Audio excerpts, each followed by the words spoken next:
అమ్మ తోడు చెప్తా ఉన్నా ఈ బెట్టింగ్ యాప్లు చూడుర్రి. ఎందుకంటే ఇంత దుర్మార్గం అంటే ఇది ఒక్కొక్కరిని మందలిస్తే బయట పడతలేడు కానీ ఇంటికోడు ఉన్నాడు బెట్టింగ్ ఆడేటోడు. ఇంటికొకడు లక్షలు పోగొడుతున్నాడు. ఇంటికొకడు ఉన్నాడు. ఊరుకు అంటే నీకే తెలియదు, నేను చూస్తున్నటువంటి మిత్రుడా నీకే తెలియదు, నీ పక్కన ఉన్నాడు కూడా బెట్టింగ్ ఆడతాడు. నీ తెలియకుండా ఆడతాడు. ఎందుకంటే ఇజ్జత్ పోతుంది. అరే మెంటల్గా అలా పాగలుగా అలా అర్థం కాదు కానీ ఏదది బోర్డు ఏది మళ్ళీ చెప్తా.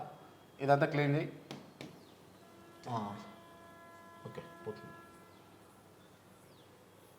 దీంట్లో ఒక లాజిక్ ఉంటుంది. ఈ పిచ్చోళ్ళు ఎందుకు ఆడుతారో ఏమో అర్థం కాదు కానీ క్లియర్గా దాన్ని స్టడీ చేయాలి. దాని ఆల్గారిథం ఏంది అని అన్నది కూడా చూడకుండా అసలు ఆల్గారిథం అంటే కూడా తెలియదు ఈ దొంగలకు. ఎందుకు చదువుతారో ఏమో అర్థం కాదు కానీ తల్లిదండ్రులు ఎందుకు ఇంత ఆవేదన అంటే కొంతమంది ముచ్చట్లు చెప్తా ఉంటే విని బాధేసింది.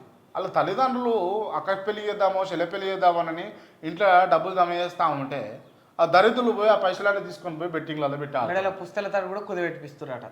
గింత దరిద్రంలో ఉన్నాం మన భారతదేశంలో, మన ఆంధ్రప్రదేశ్లో, తెలంగాణలో, హైదరాబాద్లో గింత దరిద్రంలో బతుకుతూ ఉన్నాం. ఖచ్చితంగా బెట్టింగ్ యాప్లను నిర్మూలించాలి. దాదాపు 1500 కోట్ల రూపాయలు, ఒక్కటి కాదు రెండు కాదు, వింటున్నారా మిత్రులారా, 1500 కోట్ల రూపాయలు ట్యాక్స్లే కడతాయట ఈ బెట్టింగ్ యాప్లు. తెలంగాణ, ఆంధ్రప్రదేశ్లో రెండు తెలుగు రాష్ట్రాల్లో బ్యాన్లో ఉన్నటువంటి కొన్ని బెట్టింగ్ యాప్లు, కొన్ని బెట్టింగ్ అప్లికేషన్లు బ్యాన్లో ఉన్నాయి కూడా రన్ అవుతూ ఉన్నాయి ఇల్లీగల్ బెట్టింగ్ యాప్స్. ఎందుకు రన్ అవుతూ ఉన్నాయి? ఎందుకు బ్యాన్ చేయలేకపోతా ఉన్నారు రేవంత్ రెడ్డి గారు, అటు చంద్రబాబు నాయుడు గారు? దీనివల్ల నష్టమేందన్న చెప్తా వినండి ఫస్ట్. సో ఈ అంశం ఒక్కటి పక్కన పెడితే విషయం ఏమైతా ఉంటుందంటే, ఫస్ట్ బెట్టింగ్ యాప్ అంటే మనము మామూలుగా ఏమంటారు అవి రమ్మీ పేక ఆడతారు కదా, రమ్మీ అనుకుందాం. ఆ దరిద్రుడు చేసేది ఏంటి అని అంటే ఈ రమ్మీలా క్లియర్గా ఏం చేస్తాడంటే ఫస్ట్ ఒక గేమ్ 1000 రూపాయలు పెడతాడు. ఈ యూజర్ గెలిచినట్టు చూస్తాడు. ఒక గేమ్లా 1000 రూపాయలు పెట్టిండు కదా, ఈయన గెలవాలి. ఎవరు విన్ అవుతారు అంటే ఆడిటోడు విన్ అవుతాడు, 1000 రూపాయలు గేమర్. ఇక్కడ అవతల ఆడేది ఎవరు అని అంటే కంప్యూటర్ సిస్టమ్ ఆడుతుంది, మనిషి ఆడాడు. వీళ్ళు అవతల వాళ్ళే ఆడతారు అంటారు, వీళ్ళ లెక్కనే వాళ్ళు ఆడతారు అంటారు. మనిషి ఆడతాడు మనిషి అంటున్నాం, అక్కడ కంప్యూటర్ ఆడుతుంది, మనిషి ఆడాడు.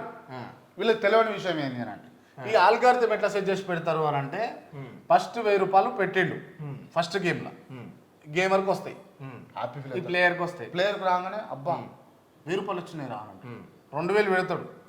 మళ్ళీ గేమర్కే ఇస్తాడు, అంటే ఈ ప్లేయర్కే ఇస్తాడు, 2000 ఇస్తాడు. 2000 కూడా వస్తాయి. అరే 2000 వచ్చినాయి.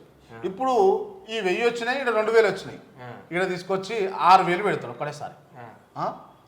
2 వచ్చినాయి కదా, ఆశ మనిషి అనేటోడికి ఉన్నదే ఆశ. ఇప్పుడు పెట్టగానే ఏమవుతుందంటే 6000 పోతాయి. అడేస్తాడు ఇక అట్టే ఇక అది సిస్టమ్ వేస్తాడు. వేసిన తర్వాత వీళ్ళకి బాగా అనిపిస్తుంది, అబ్బా గేమ్ మంచిగా ఆడలేదు ఈసారి, మళ్ళీ మంచిగా ఆడతా అని చెప్పేసి ఇప్పుడు ఉన్న పైసలు అన్ని పోయినాయా, ఇంకాడో 3000 ఉండే వాడు 3000 ఇచ్చాడు, 6000 పోయినాయా. ఇప్పుడు ఏం చేస్తాడంటే సింహాద్రి ఒక 5000 కొట్టావా అంటాడు. అప్పు నువ్వేమంటావు, అరే ఎప్పుడు ఇస్తావు అని అడుగుతావు. ఆడంగానే 2 రోజులకి ఇస్తా అని అంటాడు, లేకపోతే గంటలు కొడతా అంటాడు. ఎందుకంటే వీళ్ళకి వస్తాయి కదా పైసలు, ఆతుతలో ఉంటాడు. సరే గంటలో కొడతా అంటుడు, నేను తను లేవని నువ్వు అంటావు, లేస్తే మాత్రం 500 ఎక్కువ ఇస్తా కొట్టు అని అంటాడు. అనగానే అరే 500 నువ్వు ఇస్తావు, నువ్వు అనగానే ఆ దగ్గర ఎంత ఉంటే 6500 ఉంటాయి. మళ్ళా 5500 పెట్టి ఏం చేస్తాడు ఈ దుర్మార్గుడు అంటే మళ్ళీ 2000 పెట్టి ఆడతాడు. ఇప్పుడు మళ్ళీ ఇస్తాడు, మళ్ళీ వస్తాయి. మళ్ళీ వచ్చాకనే ఖుషి, అరే వచ్చినాయి అంటే వస్తుంది. మనిషి ఆశ సంపడు ఫస్ట్ ఏంటంటే ఇలా ఫస్ట్ మైండ్ గేమ్. ఫస్ట్ మనిషి ఆశ సంపడు ఏంటంటే పోతే మొత్తం పోవాలి కదా, నాకు వస్తుంది కదా. నీకు వచ్చేది మన్ను 1 రూపాయి, వాడు తీసుకున్నది 10 రూపాయలు, అది గమనించవు వాడు. ఈడేమనుకుంటాడు ఇక, ఆయన నాకు 2 రూపాయలు వచ్చినాయి రా, నేను గెలుచుకున్నారా, ఎందుకు పోతే అన్ని పోవాలి కదా అని అనుకుంటావు. పోతే అన్ని పోడు కాదు, నువ్వు అన్ని పోతుంటే నువ్వెందుకు ఆడతావు ఆ గేమ్? నీకు ఇస్తున్నట్టే ఉండాలి, కానీ నీకు ఇవ్వద్దు. ఇది గేమ్. అంటే చిన్న ఫిగర్లు ఇచ్చి పెద్ద ఫిగర్ గుంజుతారు అని అర్థం కాదు. ఆడు పిచ్చోడు అవుతాడు. ఒక్కొక్కసారి పెద్ద ఫిగర్ పెట్టినప్పుడు కూడా ఇస్తాడు ఈ దుర్మార్గులు. అరే పెద్ద ఫిగర్ పెట్టినప్పుడు కూడా వస్తాయి అని కొంతమంది కామెంట్లు పెడితే వాళ్ళకి అదృష్టం ఇస్తాడు. ఎందుకని అంటే మనకి ఎక్కే వాడిని మొత్తం స్టడీ చేస్తాడు, మన బయోగ్రఫీ అంతా ఉంటది. వాడి చాట్ వాడి హిస్టరీ ఉంటుంది కదా అవును. అంటే వాడు లక్ష పెట్టి ఆడినప్పుడు 1,00,000 కూడా ఇచ్చిండు అని అంటే వాడు 2,00,000 పెట్టి మళ్ళీ history ఉంటుంది 4 వాడికి. లక్షల దాకా పెట్టగలుగుతాడు. పెట్టగలుగుతాడు అన్న కాన్ఫిడెంట్ ఉన్నప్పుడే నీకు ఇస్తాడు. అంతే. సో ఇది నువ్వు గమనించు.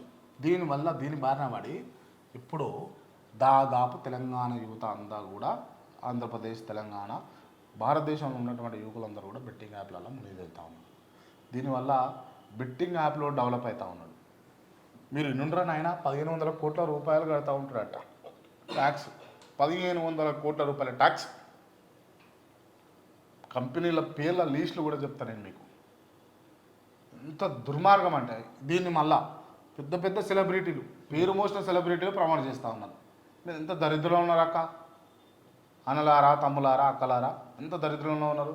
వాడు ఇచ్చే 1,50,000 కోట్లు లేకపోతే 30,000 40,000 మీరు కోట్ల మంది భవిష్యత్తును మీరు నిర్వీర్యం చేస్తూ ఉన్నారు. మనకు కూడా వస్తూ ఉన్నాయి. మనకు యూట్యూబ్ ఛానల్ సంబంధించి మెయిల్ పెడతా ఉన్నారు. బయట కంట్రీస్ నుంచి కావచ్చు లేకపోతే ఇతర దేశాల నుంచి కొంతమంది మెయిల్స్ డైరెక్ట్ అప్రోచ్ చేస్తూ ఉన్నారు. మీరు బెట్టింగ్ యాప్లో ప్రమోట్ చేయండి, మీకు రోజుకు $5,000-6,000 ఇస్తామని చెప్పేసి. జస్ట్ ఒక స్ట్రిప్ వేస్తే $5,000-6,000 నేను మీకు కావాలంటే చూపిస్తా కూడా అవి క్లియర్గా మెయిల్ ఓపెన్ చేసి. ఎందుకు $5,000-6,000 అంటే లేదన్నా రోజుకు 4,00,000 రూపాయలు, రోజుకు 4,00,000 రూపాయలు ఇస్తారట వాళ్ళు. అంటే వాళ్ళకి ఎంత ఆందోళన ఉందో ఒకసారి గమనించుర్రా ఆయన. అనవసరంగా బతుకులు ఆనందం చేసుకోకూడదు. ఎందుకు ఈ అంశం చెప్తా ఉన్నానంటే మీరు ఓ చెల్లె కోసం, ఒక్క కోసం, లేకపోతే ఓ అన్న కోసం, లేకపోతే ఓ భూమి జాగా ఉండడం కోసం, లేకపోతే ఇల్లు కట్టుకోవడం కోసం కూడబెట్టుకున్న డబ్బునంతా మీరు తీసుకుపోయి ఆడెవడో చేతిలో పెట్టకూడదు. మీకు డబ్బులు రావు. కష్టపడ్డది మాత్రమే మీ సొమ్ము. వట్టిగా వచ్చేది మీ సొమ్ము కాదు. ఒకవేళ వచ్చినా నిలవదు. దయచేసి గుర్తుపెట్టుకోండి. మీ ₹1,00,000 ఇవ్వాలా లాటరీ తగిలి మీకు దొరికినా కూడా అది మీ దగ్గర నిలవదు, వృధా. అది మీరు కష్టం చేసి ఒక ₹10 సంపాదించుకొని మీరు ఇంటికి పోయేటప్పుడు మీ గుండెల ఫుల్ ధైర్యం ఉంటుంది, ఆత్మస్థైర్యంతో ఇంటికి పోతూ ఉంటారు. ఇది నాది రాను, ఇది నీది అన్న రుబాబు ఉంటుంది. అదే ₹10 నీ దగ్గరకు వచ్చేవాడని గుంజుకుండా అనుకో, వాని కాళ్ళను పట్టుకొని మళ్ళీ వాని జోలికి వచ్చి గుంజుకుంటావు. ఇదే ₹1,00,000 నీ జోలు ఉన్నప్పుడు గుంజుకుండా అనుకో, ఏయ్ ఇవి నాయిరా, నువ్వు భయపడి దొరికినాయిరా, గట్టిగా నీకు గాడ దొరికినాయి నాయిరా అంటే నీ కాకపోయినా వాడు అట్లా దబాయించి మాట్లాడితే అవునేమో సార్ అని నువ్వు ఇస్తావు. అట్లా ఎందుకు అని అంటే ఆడ నీకు కాన్ఫిడెన్స్ ఉండదు, అది నీది కాదు కనుక దయచేసి గమనించను.